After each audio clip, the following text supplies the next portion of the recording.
Kamaru Usman and Colby Covington 2 in the welterweight division, the main event for UFC 268. 34 years old and 33 years old, a little bit taller, a lot lengthier than Colby Covington right there. But overall, this fight is gonna come down to Colby Covington's wrestling and Colby Covington's kicking game.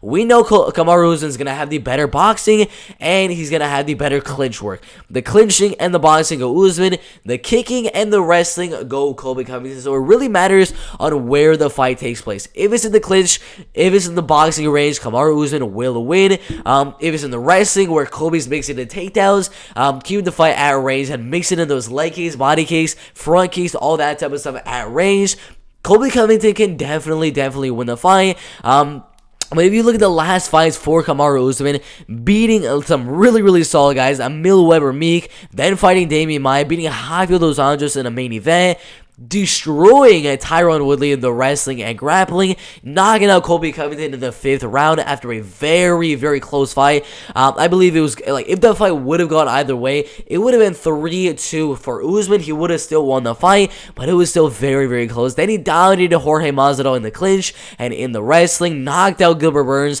and then knocked out Jorge Masvidal. So the striking is gonna go Kamaru Usman, the kicking game goes Colby Covington, the wrestling goes Colby Covington, and the clinch game goes Usman. But the wrestling of Colby Covington is not really that much better than Kamaru Usman. The wrestling is going to be very 50-50. I think I'm giving Colby the slight edge, and because he's going to be the one actually trying to use that wrestling. Usman is really going to play the defensive wrestling game, not necessarily looking to land any takedowns of his own, because he knows he will have that striking advantage.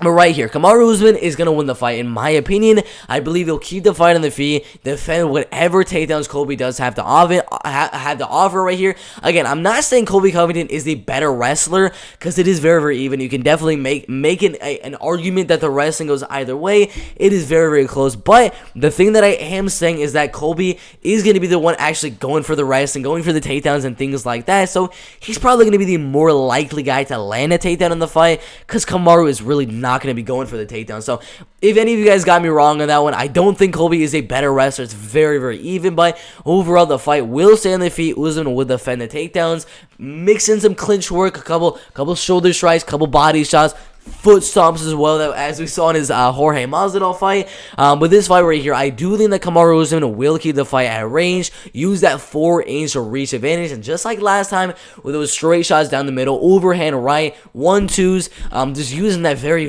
long reach and height of his to keep the fight at range on Colby Covington. And Colby, as good as he is a wrestler, as good as he is as a kicker, he can definitely use that to win. But Usman is just going to outvolley him on the feet, land the bigger shots in terms of those boxing combinations.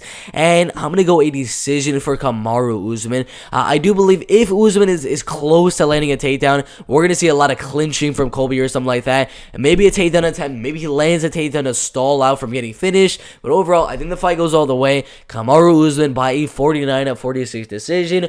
Really good fight in the welterweight division right there.